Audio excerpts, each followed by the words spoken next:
Okay, event number 4 for the Port Fairy Literary Weekend. Thank you very much for coming. So we welcome Don Watson, Jock Serong, and Let's Talk Burning Island and all things.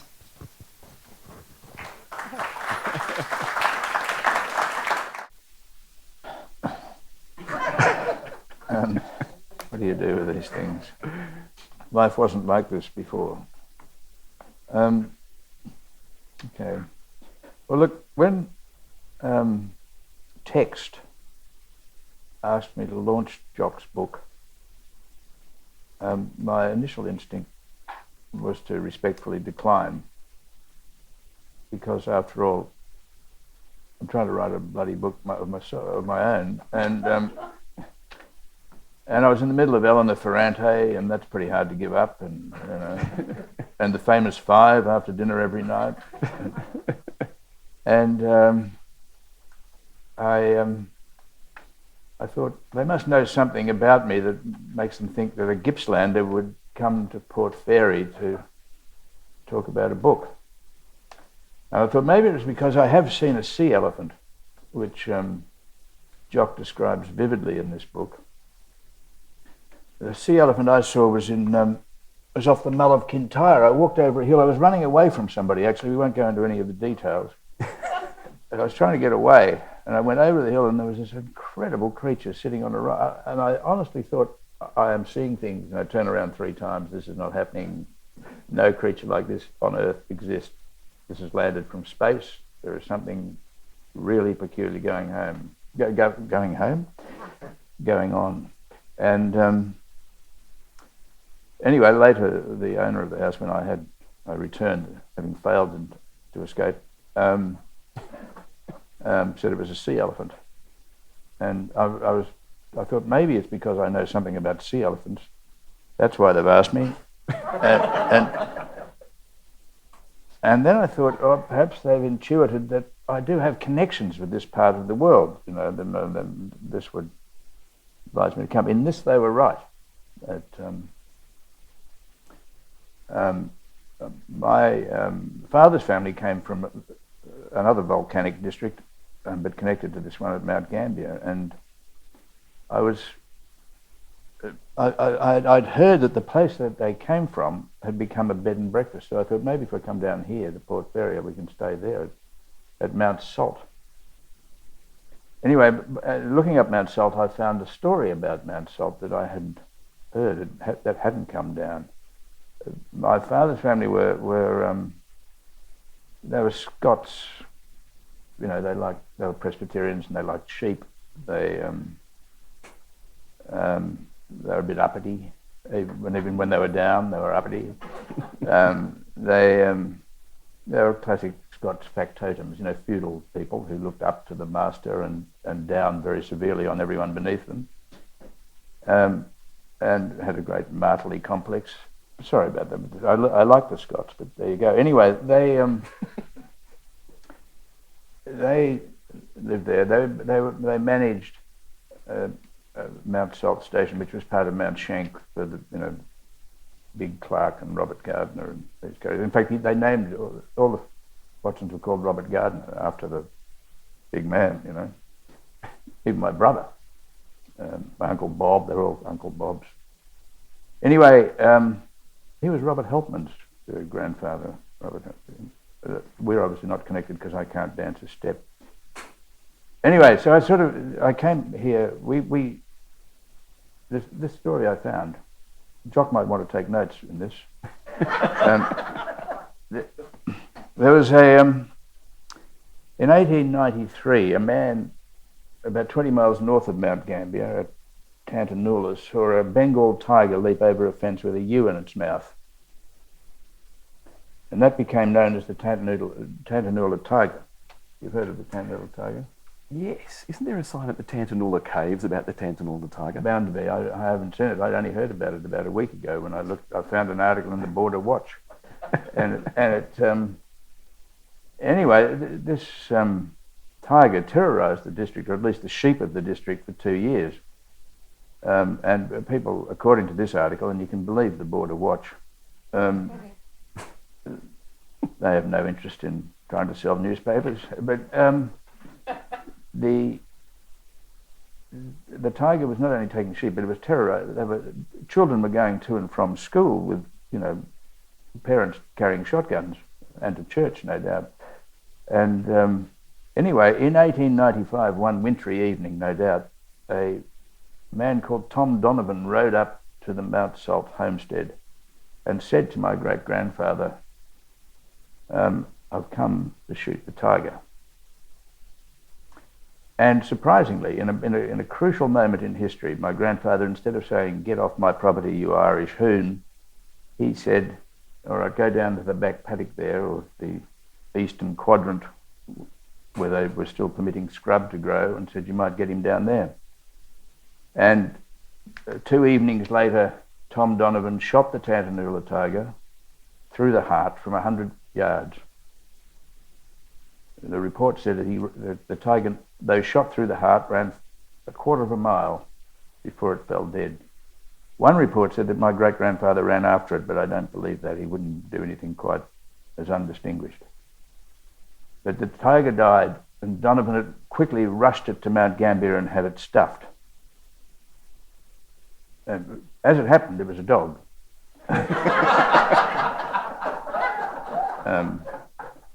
An unusual dog. They thought it might be a Eurasian wolf. It stood all of 2'6" in the old. Anyway, it was stuffed, and it then became the mascot of the Tantanoola Football Netball Club, which really settles the question. It is the Tantanoola Tiger, and you can't argue with that. So I thought maybe, this is the point, you'll wonder why I went there. When my grandfather, who never mentioned the Tantanoola tiger, which shows what a modest family we were, I'm sure it pained him to never mention it, but we were martelly, as I said. He told this story. It may have been in the First World War. He just couldn't remember anything after that. But he died in 1953 in the sheepyard, as you'd expect, at Poowong, where we lived. And my parents made a pilgrimage to Mount Gambier as a result, to see the Blue Lake and where they'd lived there down at Mount Salt, and Adam Lindsay Gordon's place at Dingley Dell, who was the one poet they could quote, because he just lived over the hill. And on the way back, we stopped at Port Fairy. And my 5-year-old brain, I was taken with them in an old Fiat. All Fiats were old in 1953 or 54. And the number plate was PU79. Now, how could I remember that? I do. I remember that, PU79. And we stopped at Port Fairy, and the moment I got this invitation, I remembered those pine trees at Port Fairy. They've been there for 67 years in my head. So I thought, I have to come. I better come and launch Jock's book. Then I read Jock's book, and I had no choice. Because it's a fabulous book. The other thing is, and I'll tell this more briefly than I just told that, was that I have been to the Bass Strait, which of course is the setting for these books, well, particularly the one we're launching, The Burning Island. But I read Preservation as well. Once I got going, I couldn't stop. I went to Flinders Island. I stayed there for 2 weeks in 1972, and I took a boat, and I saw a pretty-faced wallaby shot on what may have been Preservation Island. It was one of those islands. The crayboat assistant got off and came back with some crayboat in the form of a wallaby. Maybe called it pretty face. You'd think they'd call it ugly face or something if you're going to shoot them all the time and use them as crayboat, but they didn't mind calling him. I'll go and get a pretty face. Bang. And he tried to shoot a sea eagle. Thank God he missed. I can still see it sitting on the rock. And went to Cape Barron, where a 14-foot tiger snake was hanging on the only power line. It might have been 13 feet, but it was it was at least 7 feet on each side of the power line it was hanging on. And it was the only power line that led to this house, the great house halfway up the hill, which was run by sort of a kind of remnant of the British Raj, the last remnant, which were actually two Hobart, rather cynical Hobart bureaucrats who were in charge, and they dispensed cough linctus and band-aids to any deserving member of the community who had the strength to wander up the hill. It was pretty gruesome, to be honest. And someone tried to sell me some land on Cape Barren Island, and given my record with real estate, it's extraordinary that I didn't buy it. But, I managed to dodge it. So anyway, they're my bona fides. And then I read the book. And then I read the book that preceded it. And I think it's quite magnificent. There was no chance of getting out of this once I'd read the first chapter, or even the first 3 pages. Taken together, they're doubly magnificent. I would have accepted the honour of launching it if it had been in Euclid or Barnaby Joyce's electorate, something like that.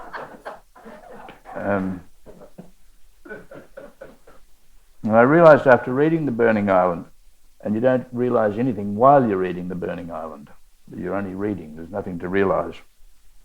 But after it, I thought it contains, really in a way, it's a sort of genre but not a genre novel. It's crime fiction, but it's not crime fiction. It's a historical novel, but it's more than an historical novel. And I thought it actually contains just about everything I like in literature. It's Robert Louis Stevenson in one sense, not only because it's a rollicking sea yarn, if you like, and Stevenson wrote more than rollicking sea yarns, but it's because it has that figure of evil and someone trying to do good and a boy, an innocent. And it has there's a sort of completely unself-conscious psychological insight running through the whole thing. There's a really, my favourite genre in film and almost in literature is noir, and there is that real unflinching hard-edged noir about Jock's work. I don't know whether Jock's read Georges Simenon's, not only the Maigret stuff, but the Roman de, which they are really, I had to give up after about 5 of them. I was getting suicidal. But they remind me of that. I mean, the marvellous command of the physical environment that he's describing, whether it's sea or landscape or ships. I don't know how he knows so much about ships. He might have been making it up. I know so little about ships. He might have been just sort of going through the motions. I don't know. There's the. It's very hard in historical. I mean, some historical novels, the dialogue becomes sort of, oh my God, stop this! I don't want to be talking this oldie worldy language any longer. But he does it with absolute unwriterly. And I mean that's the greatest compliment you can pay to a writer is to be unwriterly, I think. And I think Jock pulls that off brilliantly. It doesn't pull you up at any point. That's just the way you're talking. It's set in the past. The trouble with historical fiction is that you feel, this past begins to smother you after a while, but this doesn't. You never feel that you're really having to make allowances for being in the past.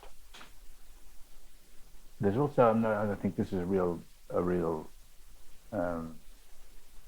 incredible quality in it, that there's a very sympathetic portrayal of Indigenous Australia, but it's never cloying or romanticised. It's utterly believable. There's and this I think is the crucial thing, particularly in this novel, and that's why it is such good noir in its own way. There's a sort of Dostoevskian kind of confrontation with evil, and he doesn't sort of project it onto a satanic figure, or he doesn't abstract it. It is just the evil that humans can do. There's a wonderful conversation between Louis Buñuel and the great French screenwriter Jean-Claude Carrière, and I can't remember whether it's Buñuel says to Carrière or Carrière says to Buñuel, he says, what we have to do is imagine the worst things a human being can do. When you can do that, then you're somewhere along the line of writing about human beings. And I don't know how you did it, actually. It makes me worry about you, Jock. that character of yours does some really bad things. He's getting worse as we go along. Shocking. And And that really anchors a book in the kind of reality that books are meant to be anchored in. But it's there's at times it reminds me of Edgar Allan Poe. I haven't really read an extraordinary book of Poe on Poe's shipboard story, which is like the narrative of the voyage of the Arthur Gordon Pym. Exactly. Yes. I mean, you think you're going mad just reading it. Yeah. Terrifying. Truly amazing thing. And so, all in all, I think Jock's a bit of a wonder, really. He's there's a long tradition in Australian literature of historical novels.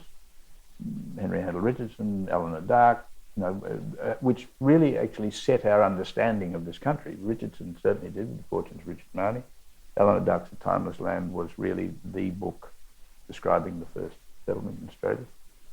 And Eleanor Dark was frustrated by having to write straight historical narrative. She wanted to write modern fiction. She never, the moment she did, Nettie Palmer whacked her on the head and said, "Don't you dare write anything inventive."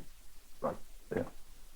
But Tom Connolly and Peter Carey and Kate Grenville have all written historical fiction. I think I have a friend, Murray Bale, who thinks that setting books in the past is ridiculous.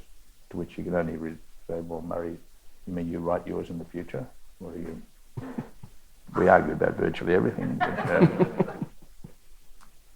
So in a way, these books are in that tradition, but they're not. It seems to me that there's a wonderful combination of what's bruising and what's eloquent and poetic, of what's highly imaginative and what has the command of detail is incredibly impressive. And in this, he reminds me of probably my favourite modern author, and that's Gabriel Garcia Marquez, and what Marquez said about fiction. Marquez is the sort of the highest point of magic realism, if you like. Garcia Marquez always said that there's nothing in any of his novels, things that he made up, there is nothing as unlikely or as strange as things he saw with his own eyes. And I think that's the point at which I feel a sort of great affinity with these books. That somehow Jock has, what he's done in these books is sort of that the remarkable and the familiar just run together. I mean, that the starting point of these books is, if you look hard enough at the world, even at a paddock in the Western District, you'll find a story to be told. If you look long enough, anywhere, you'll find a story to be told. And the most extraordinary thing about human culture, I think, is not that we tell so many stories, but we actually tell so few that do justice to the richness of the world. And I think that's why Jock is a writer, and an exceptional writer, and an exception to this rule of human society, is that he understands that there aren't that many stories. We've turned them into myths, we've turned them into all sorts of things. And basically, most of us go through life thinking the world is incredibly dull, and that history is the dullest subject on earth. That's what I love about these books, actually, that if you were raised an historian like I was, then it is one of the greatest achievements in human society. Among Australian historians, it's particularly an achievement to take the whole canvas of human experience and make it as dull as you possibly can, so that no one wants to study it. It's unbelievable that you can do that. It really takes some doing. When actually you can wander into a cow paddock and stare at something, and you think, my God, think about that and think about that. Look at a cow paddock for long enough, you'll find something going on. Turn it over and you'll find a lot going on. But an historian can actually look at it and say, it's even duller than it looks. Now, so I thank Jock for actually turning over a cow pat and finding an incredible wealth of drama underneath it. And we'll have a conversation in a minute, but for the time being, the book is, as far as I'm concerned, launched. And good luck to it.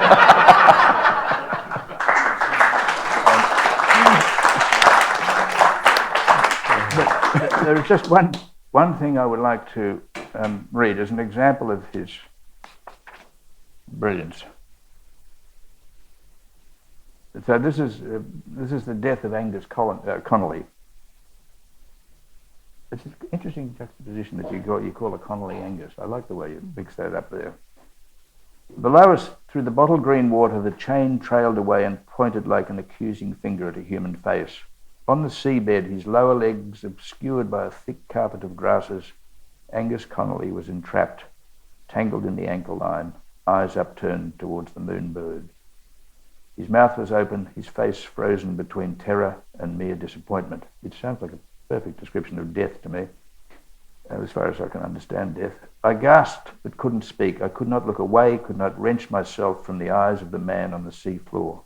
Through the emerald tint, I believe those eyes still appeared blue, although another part of me thinks that could not be. He was unmistakably dead. There was no urgency in anybody on board. The staring eyes were lifeless. And then there's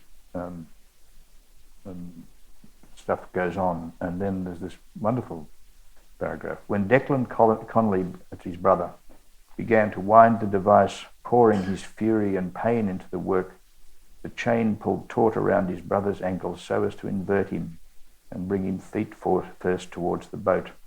At that very instant, when his head came around and began to trail, I will swear a glittering stream of tiny fish left his mouth like unspoken words. Well, I could read the rest of the book to you. But it's beautiful, and it's exactly what I mean, that if you look long enough, there are these things where, did they really happen? I mean, of course the fish came out of his mouth and were like unspoken words, but possibly they didn't. But it's brilliant. Thank you. Now, do you want to ask Jock questions? And I'll just sit here, which seems appropriate. Don, I'd just like to say thank you before we do that I'm completely blown away. And I feel like I should probably retire right now. It's always an option. I'm very, very honoured. Thanks heaps. I really am. Not at all. Yes, I wanted to. I was thinking about this before, that I've been reading Don's work for as long as I can remember, and I'm obviously enormously fond of it. And there's a paragraph in this book, Watsonia, which in fact was sitting in, this is not a setup, this was sitting in this bag because I meant to ask Don to sign it. This is a collection of Don's work, and I had been reading it very closely as I've been writing the sequel to Burning Island. And there was a thing that I found which at the moment is sitting at the front of the manuscript as the epigraph to that book. I haven't asked you that yet, but can I? Please. And it is this. Where am I? I think I'm on the right page. I think this is just such a perfect distillation in a paragraph of what of why people write history and what the scary part is. Don says, so this was written in 1997 in an essay called Stories Light and Dark. Much of the fascination of history derives from the knowability of the past, but some derives from the unknowable or the almost knowable, or the fleetingly knowable. Some history lies buried, some, it seems to me, shimmers in the air. It vanishes and reappears, echoes and fades away. Historians may settle for what is in the ground and tangible, for what the bones themselves reveal. This is fascinating and useful. Historians can also try to make sense of what is in the air, to give the bones a life above the ground. This is dangerous. It is also essential if history is to maintain its attraction and, in the Australian case, recover it. I think that's so wonderful. And so much more than the idea of cowpats or historians making things dull. That's when it works beautifully, isn't it? I think so. I mean, it's absurd to think that it all can go down on the page and be the truth. I mean, we make myths for all sorts of reasons, but one of them is just convenience. Yeah. If we can just tell the tale that reinforces our... I mean, now we do it every day. What we now call the narrative is in fact the effort of our political leaders to control the narrative, so-called, and have the story, is actually an effort to have a myth that will work for us between now and Christmas, or between now and the next election. or even over the next election. So the narrative is the attention span. Yeah. I mean, the one author I didn't mention that your work reminds me of is really the most obvious one, which is Homer. These stories are like the Odyssey. But you don't just leave it there. They have to be retold. I mean, the myth in a way is what you're aiming for, but it's also the obstacle to telling a story. You've got to look beyond the myth. I mean, in certain societies, myths absolutely rule. You're not allowed to move outside the myth, and that's a miserable existence, it seems to me. And the myth as a formal structure means that when you bump against the edges of it in the telling of your own story, you have to ask yourself, is there a reason why that barrier is there? Is that there in a formal sense because it marks some sort of psychological boundary? Or is it okay if I knock this over and go wandering over there? And you never quite know until you try and do it, I think. No, and I do think an awful lot of it has to do with just sort of getting out of, wherever it is you're situated. I mean, there's a lot to be said for staying in one place. I remember I was going back and forwards, I went about 3 times, to the Outer Hebrides when I was working on this book about the Highlanders and Gippsland. And when I went back the second time, the people I'd met the first time were quite worried that you shouldn't be travelling so far from home so often. So I'd come once, go back and stay home, which wasn't really welcoming, So I'd come back to see you again. But no, you should. I mean, the unimmigrated Highlander and Islander is a person who says you stay where you're meant to be. And that is sort of wonderful. There's a marvellous book by Thomas Crowan called The Island Man. He was one of the last people on the Great Basket, and he writes about the islands off the coast of Ireland. He only went once to the mainland, and he got in a fight. He never went again. There are no dates. He just remembers. And then I went up and got some peats. There was that day I went to get some peats, and I didn't want to meet the poet. So it's like the whole world is just. And then there was a day a seal washed ashore, and he had to kill the seal and eat it, and so on. And that's marvellous, and it's a pity all human society doesn't continue like that. But it is, and it's quaint and picaresque. But it's not actually enlarging human possibility.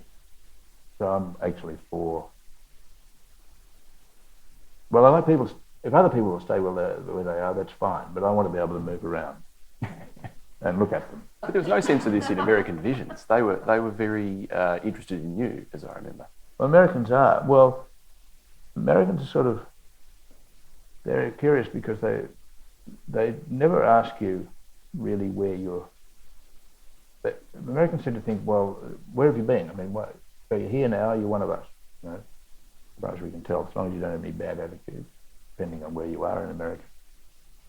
They're very curious about something, mainly your accent, if you're Australian. I've got a perfect example. I was on a train, and the only seat left it was in Texas, and the only seat left was next to this enormous man. This is in American journeys. And he was a locomotive driver. In fact, he'd been in the Santa Fe train that had held us up in the passenger train for about an hour and a half, and I was trying to get to this place to catch a plane. Anyway, he had an enormous amount of carbohydrate. So it was about this much for me to sit in, and he took up that much. I'm sort of clinging to this thing. And he said, "Where are you from?" And I said, I won't try and do a Texan accent.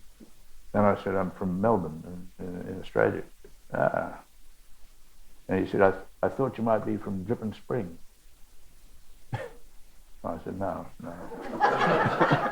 And he said, Dripping Springs, you take the 310. You take the 310 out west and about half an hour from here. Right.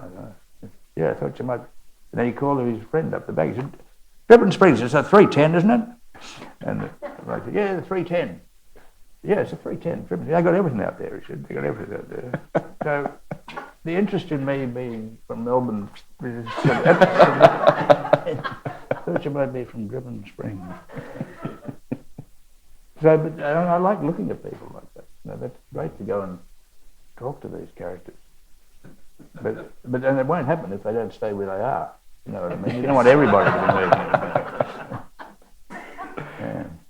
Absolutely right. But I want to ask you, did you start these two books, Preservation and you're doing a third one? Yeah. Don't tell me he's still alive. Don't reveal that. Don't reveal that. Yeah, I can't tell you. Well, I can, but it'll wreck it for everybody. No. But did you start with the idea of? I mean, were you down on Flinders Island and you obviously read? Tell us how you began with this book. Well, yeah, I was down at Flinders Island, and I had this idea that there's a 50-year period in the Furneaux Islands, which is sort of the crucible for all sorts of stuff that happened in southeastern Australia. So if you start with the wreck of the Sydney Cove, which is 1797, the survivors walk up the coast of essentially the Gippsland coast from about Lakes Entrance almost to Sydney. And in the process of doing that, they open all these things up, all these things that were unknown at the time. For a start, they really have caused the discovery of Bass Strait. So it means that shipping no longer has to go underneath Tassie, a thing that obviously was well known to Indigenous people for millennia, but was brand new to Europeans. They found seals, they found coal, they found timber, they found all of these things that were useful. So when they got to Sydney, they had this big story, and this stampede comes south. All of these people trying to exploit these things. And that then led to the period which is the Burning Island. And the Burning Island is situated in 1830 for a particular reason, because it's the year when the second wave of sealers are starting to run out of seals, and they've got Aboriginal wives, the Tyree-law, and George Augustus Robinson is starting. Obviously, there's been slaughter on Tasmania, and the Tasmanian Aboriginal people are looking down the barrel of a genocide. And so the answer to that, at least in some sense, is to escape off Tasmania. And indeed, George Augustus Robinson was trying to encourage that process as a missionary for religious reasons. So in that year, he had his agents out in the islands trying to take the wives off the sealers. And it's really contested history. When I spoke to Indigenous people about that aspect of the book, there's an absolute dividing line between those who will say these women were abducted, this was sexual servitude, it was slavery, and there are people who will say this was the only option left, and what's more, it preserved these family lines. And there's not a lot of middle ground, and the book tries to steer a middle ground between the two ideas. But that year is really crucial because of that. And then shortly after that, which is what the third book addresses, Robinson sets up the Wibelina settlement on Flinders Island, and it's an abject disaster. And that ultimately, that settlement closes in 1847. So within 50 years, you've gone from this unexploited resource and this sort of paradise, a kind of Eden in the islands, to a place of despoliation and greed. And it's sort of to me, it's a colonial parable in that sense, that you can see how these processes work in a very, very small area of land in a very short period of time. So initially I thought that was a novel, and it was a novel in 3 parts covering those 50 years. And as soon as I started writing it, I realised it was much too big for that to be the case. So it turned into 3 books. And for whatever reason, the stories are getting harder to tell as I'm going along. And maybe the reason for it is that Wibelina is just so unremittingly bleak. There's so little that you can say about that place that is in any way encouraging or uplifting. And I do love to write about the physical beauty of these places, but that task is going to get harder talking about Wibelina, because that aspect of the thing is so very much pushed to the side. Yeah. It becomes so melancholy it needs an opera rather than a novel. It does. No, but I mean, I think that's important. It's funny. This book I'm trying to write is about a homeland in northeast Ireland, inland, Yolngu people, but 3 or 4 hours in from Nhulunbuy. And it begins with this friend of mine who went there when the homeland had just been formed. These people stopped their traditional life on the 500 square miles south of the Arafura swamp and Mitchell Ranges, and they were still hunting with spears and leading traditional life, much modified by mocassins and missions that had been there for so long, but they were determined to stay traditional, still fully uninitiated men and women. And the story, I mean, I began working on it 15 years ago more, when I first went up there with this friend of mine who's been with it for more than 50 years, an anthropologist. And the anthropology went over into philanthropy, basically, so he just kept it going. And it's not unlike Wabalina, that it is now so sad, it's unbearable almost. It's a combination of just dysfunction and bureaucratic and political bastardry, criminal negligence, but also the sort of just the unworkability of trying to maintain traditional life and make it a sedentary life. It just will not hang together, and the knowledge is going all the time. So he now has more knowledge than the young men who are meant to be in charge, and it's just an appalling story. I don't know how funny in places, like most things, but I hadn't thought of the connection to Wabalina, but it actually, it is a sort of rough parallel. But do you think when I started researching preservation, I was reading a lot about early Sydney, and lots of historians have made this point before, but you can see that there were points at which things could have gone the other way. And you have this frustrated sense of, shit, if only that had happened or that had not happened, then these other things might not have flowed. And I felt that when I was reading about Sydney, and I'm feeling it again reading about Wabalina, that if certain people hadn't been such bastards, or if someone wasn't angling for a promotion, or if this guy didn't hate the other guy, then the story may have turned in a more positive direction.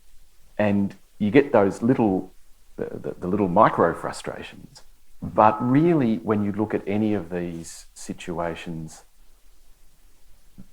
those turning points always went the wrong way. So that it almost seems to be the product of something more systematic or something more logical or deliberate. Yeah, I think it is terribly hard to unravel it all. But up there, the problem, out of all the problems, if you wanted to choose, I mean, one of the curious things about up there is that in Central Australia, a lot of the mobs in Central Australia, women have taken over. Basically, we're male-dominated societies. Women are the ones who are the strong ones, and they're pulling it together. And insofar as they hold together, it's the women who are doing it. And this is just beginning to happen there too. The men have the old men have died. The young men have no authority. They've all been lured into the hub towns. The best of them are so frustrated that the grog has finally got them. This is a dry community. There's never been grog. Hasn't been grog or dope there ever. But you have, there are the Methodist mission up there brought in. There's a wonderful man called John Atari who came in from Fiji, a Fijian Methodist missionary. He saw how much aggravation there was in all these places, and he said, "I'm going to teach them gardening, and we're going to introduce kava." The kava, which is used in ceremonies in the South Pacific Islands. And there's a license, and they have a license to import it to Australia, but among the Yolngu, it's been a total and utter disaster. I mean, it just leaves them legless. They overuse it. They can't remember anything. The ceremonies have been disasters as a result of it. That's one thing. And the gardening, a couple of groups have managed the gardening, but the garden at this place I go to, he'll come out and he'll garden, he'll put things in. Well, one of the men ordered everyone out of the garden. Yolngu aren't gardeners. Out. We don't do this stuff. And we're hunter-gatherers. and then the garden would catch on fire, and all the stuff. No accident. All the irrigation stuff would burn. So it's we probably shouldn't go this far for too long, but there are just then there are the sort of almost Soviet adventures in bureaucracy, which are just unbelievably ridiculous, beyond imagining. I mean, Gogol couldn't make them up. They build a workshop for these young men to learn because they love mechanics. They build a workshop. A man flies out from Darwin when the workshop's built, and he says, we can't open this workshop. This is a place, there's nowhere, for hundreds of miles, there's no one. You haven't got the illuminated exit sign to be shown. And they said, well, did you bring them with you? We'll put them up. And I'll have to go back and get them. There's $3,000 to go back to Darwin, come back with no. It brings back the exit sign. He says, exit signs, it's mainly doors. It's unbelievable. So the exit signs cost $12,000. And within 24 hours, they've both been smashed with rocks. So, it's incredibly difficult. And it would be interesting to sort of unravel the story of why Blarney and why Robinson is such a curious character. I mean, you can sort of really like him reading. You think, well, at least he wrote down some names. These people had names. Even when he went through the Western District, he wrote down the names of people who were dead, who'd been killed, and so on. And that changes everything when you see the name of someone who's been thrown in a pit. But he was so gutless in other regards. Yes. And went away feeling that he was sort of, spiritually, uplifted by the good works he'd done. But that's the way it is, That's it's ambivalence. I think the other thing about Robinson is that history tends to try and capture him as a man, but in fact he lived a long life and he evolved. And probably like a lot of people, he started out very, very idealistic, and he had all these grand ideas about preventing the slaughter and saving people, and as misguided as it was, Christianising and civilising them. And then as he went along, he started to probably pay some attention to his own celebrity, and he became very ambitious, he became very greedy about money, and as he started, and this is perhaps what people do as they age, he became more conservative about his ideas and more protective of his reputation, until really by the end he was as mean as cat shit. And so any writing of Robinson has to pick a point in that arc where you're going to say, this is the guy that I'm talking about. And there are funny little connections. I mean, one of the things the missions did up in Arnhem Land was introduce tobacco. That's how they got him into the mission very often. You get food, you weren't going to get shot in a mission, but you'd probably get typhoid or influenza or other things might kill you, but you would also get on the tobacco. Tobacco emptied communities. Bill Stanhope talked about this place on the Fitzwilliam River, and there was no one there. It was this magnificent area, and the clan had left. And he asked all the members of the clan what had happened, and they said, tobacco. We left. The clans that I'm dealing with there, the women told this friend of mine, Neville, that they were walking an extra 200 miles to get tobacco. They'd walk to Maningrida from Roper River when they knew that there was tobacco there. And what did the last old man who knew everything at this place die of 5 years ago? Emphysema. They got it from the Macassans earlier. But someone should write just a history of tobacco. Someone like Simon Winchester, someone should just write tobacco, because it's incredibly powerful. Anyone who's ever been a smoker like us knows what a powerful drug it is. And it in the history of settler colonialism, it just was the most, more than grog, I suspect. That's how it colonised the world. An emptied community. old Tom would get a taxi in. The taxi was $700 in Nullarbor and $700 back, and he'd go in there to buy a packet of Peter Stuyvesant and get an X-ray while he was here, a chest X-ray. But that was an incredibly powerful drug, and that was the only way they could bring them in. You know, stop them fighting. But anyway, I was interested in that because you started with Robinson. I imagined that you got the idea, you know, on a roiling sea, something. Well, structurally, it's Heart of Darkness, which is just one of my favourite books, and that notion of a journey into the labyrinth, I suppose, a journey into the monster's lair, that the only rule to such a story is that the person who's gone on the quest doesn't get the thing they were looking for.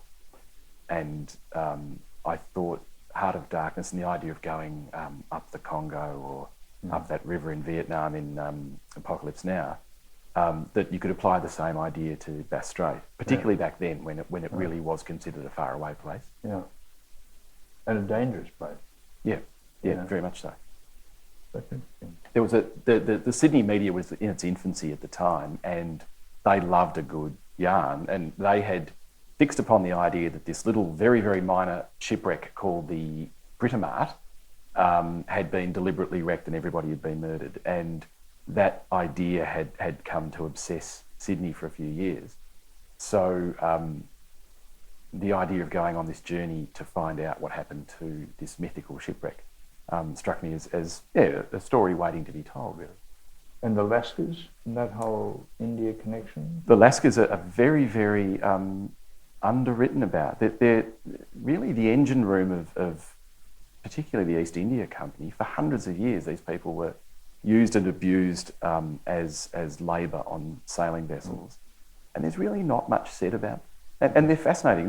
They are a whole range of cultures. These are Indonesians and Chinese people and Vietnamese people and Thais and Burmese, and they get melded into this labour force called the Lascars, and they sort of develop their own cultures and their own hierarchies, and for hundreds of years, and had lots to do with the formation of Sydney, and yet we don't hear a lot about them. How much research did you do? I'm not very good at what people would consider formal research. I don't really dig around in archives. And indeed, I tried to for this book, but then COVID shut me down. But I guess I look for books on the subject, and I look for kind of pre-digested history. And for that reason, I am very, very wary about my own credentials as a historical writer, because I'm really reusing things I've found in a kind of bowerbird fashion. It's not very systematic at all. No, I was starting to do that too. Does anybody want to ask some questions? Because it's getting on to 8 o'clock. I can see waving a microphone over there. Hello, Matt. What kind of, how difficult was it to write about what the Indigenous people had gone through in both books? What kind of responsibility did you feel, and what kind of cautiousness or trepidation did you feel in dealing with those subjects? It's a good question. They're really, yes. For a start, there's the obvious one, which is my position as a white writer 220 years after it happened. And the range of experiences is so vast. If you go all the way from the survivors of the Sydney Cove shipwreck are Europeans and Indian people being rescued by Aboriginal people who are living on their traditional lands, at this stage are unaffected by the invasion in any way. So the shoe is very much on the other foot. Then moving through Burning Island, it's, as I was saying, it's the situation of Aboriginal people almost as refugees within their own lands. And then by the time you come to Waibalina, there's a complete loss of cultural identity, there's a loss of language, there's a loss of traditional structures, all of the things, and that's despite Robinson's good intentions. So it becomes more and more distressing as you go along, and yet you're in a position as a modern white writer where you do need to be very, very careful about the way that you depict that. And one of the things that I think is verboten is to set it up as hopeless, or that that Aboriginal people reached a state of hopelessness. And the great illustration of this is at Wyballina, the settlement started in 1833, it finished in 1847. In 1846, the residents of Wyballina wrote a petition to Queen Victoria, which is believed to be the first petition by an Indigenous people to the monarch in British colonial history. They wrote this scree and they had it sent to Queen Victoria, and it said, "Can you kick out this commandant? He's terrible." Which shows that all the way to the bitter end, and by 1847 most of them were dead, all the way to the bitter end, they were fighting back, asserting their position, asserting their identity and their autonomy, and still trying their best. And I guess in the researching and the writing, you have to keep that front of mind, that what you can't do is just spiral downwards into hopelessness. I don't know, not attack entirely. When did the idea come to you to have the ship's captain wear a dress? It came to me when I started writing The Ship's Captain, and I discovered that everything I did looked like an annoying barista. He was, he was very attitudinal, he was very, yes, he was, and the way he looked, he was very salty sea dog, and I was annoyed at myself that I was writing this really cliched captain. And I think in frustration I said, what can I do to this guy to really upend him? And so I walked him out in a dress, and it was only much later on that I came around to why I'd done that. I was literally writing the novel thinking, at some stage you're going to have to explain this. It was a sort of empire line, if I remember. It was an empire line, yes. Yeah. And indeed, the Victoria and Albert Museum has wonderful online displays of historical dresses. So I was... Empire line was Deb Balls in Currumbara in the 1950s. Yes, it's definitely not my strong area. I think at one stage I wrote a shift, and Lil said, I think that might have been Twiggy in the 60s. That's definitely not. Yeah. Anyway, it's a stunning move. Somebody had a question there. Yeah. I was going to comment on that sort of chapter. Maybe it's so dark. Maybe just lies in the chapter. And it's like, maybe that's fine. I love it.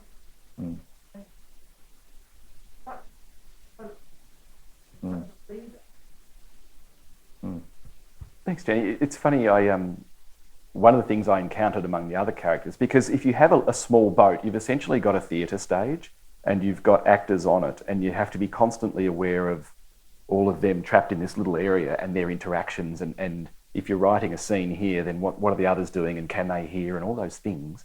But I sort of discovered that the other characters really weren't that fussed about the dress. And that surprised me, I think, as much as it would surprise anyone. There are a couple who kind of cocked an eyebrow at it, but I think in the main it was more, is he competent or is he not competent, was the bigger question. Well, it's a good expression of what a ship's captain is. I mean, if a ship's captain can't wear a dress, no one can. Yeah. Basically, among men at least. I mean, he says, okay, this is my domain, I wear a dress. It's going to be like this. Like. Yeah, that's going to be. That's right. And you say, aye, and away you go. I was curious, that business about trying to write, sort of quasi-military people. I had to write a film about the First World War once with these Brits, and they were mad about military history.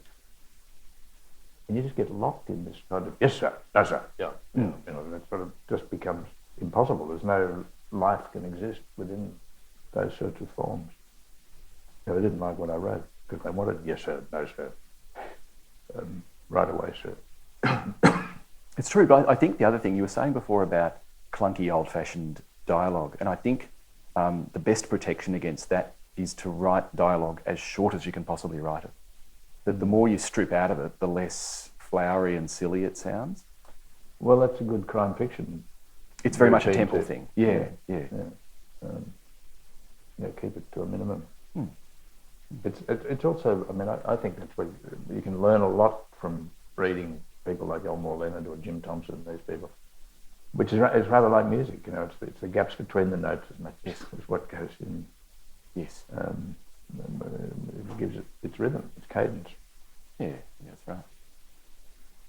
Any other questions? This is your last chance, really. I know there's one behind you, just Rob Brendan, is it?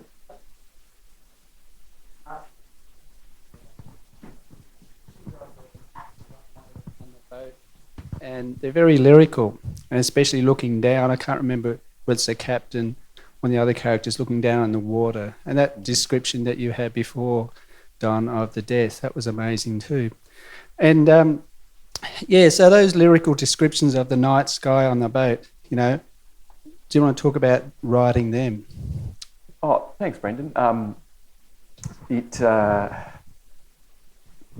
lot of that I think is probably standing on boulders down at Flinders Island or in those islands, that if you can luck into a still night, and there are so few still nights down there, a bit like here, that there's a passage where I talk about the way that up and down don't seem to operate properly, and that it feels more like all around, and that you have a sense that you're standing on the equator, not the equator, but whatever the halfway line is of a sphere, that in fact you are in the centre of a sphere and it's like that around you, rather than the daytime sense you have of standing on terra firma and the vault is above you.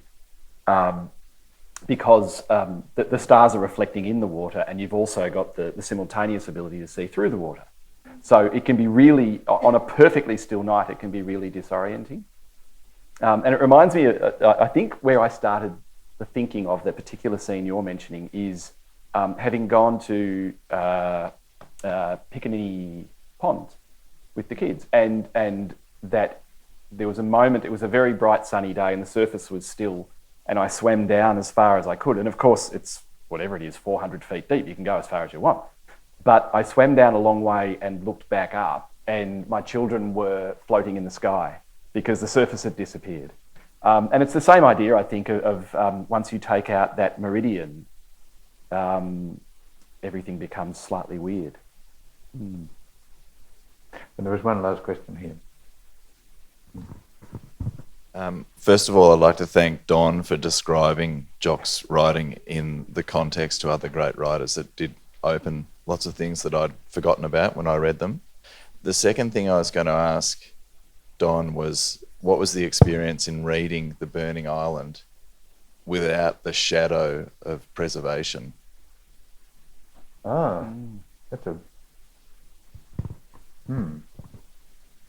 That's a really, I'd have to think about that for a while.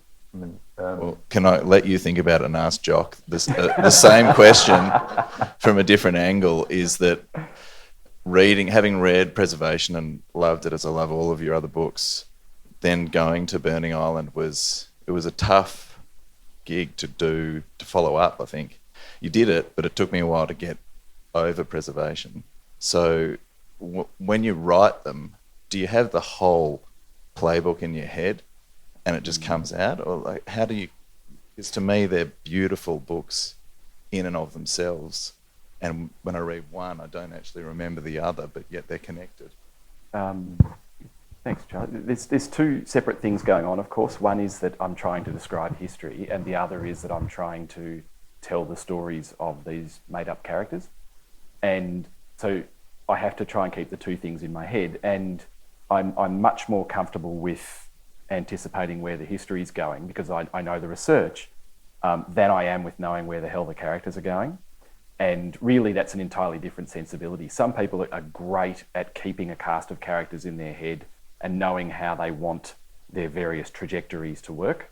I'm not good at that, and I'm sort of hopefully plonking them in the history as I go. So the starting point is I want to talk about 1830, and then the sequence would be, okay, that's 33 years after Preservation.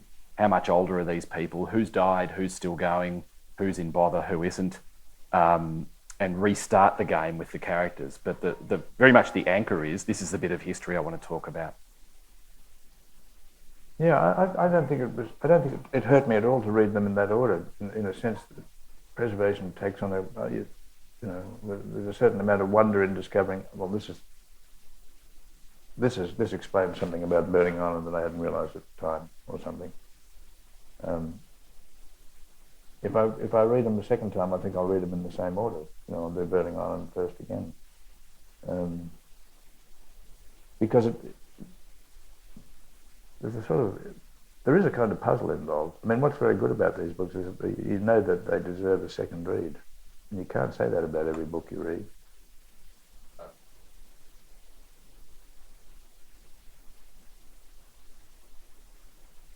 Right, yeah.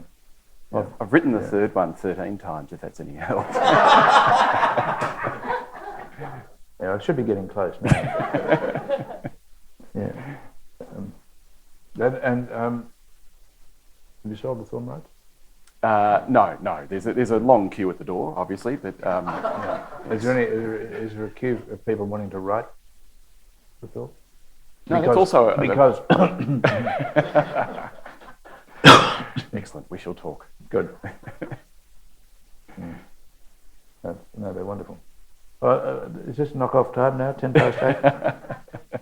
Okay. Well, thank you very much, Jock. Thank you, Don. Books. Thanks so much.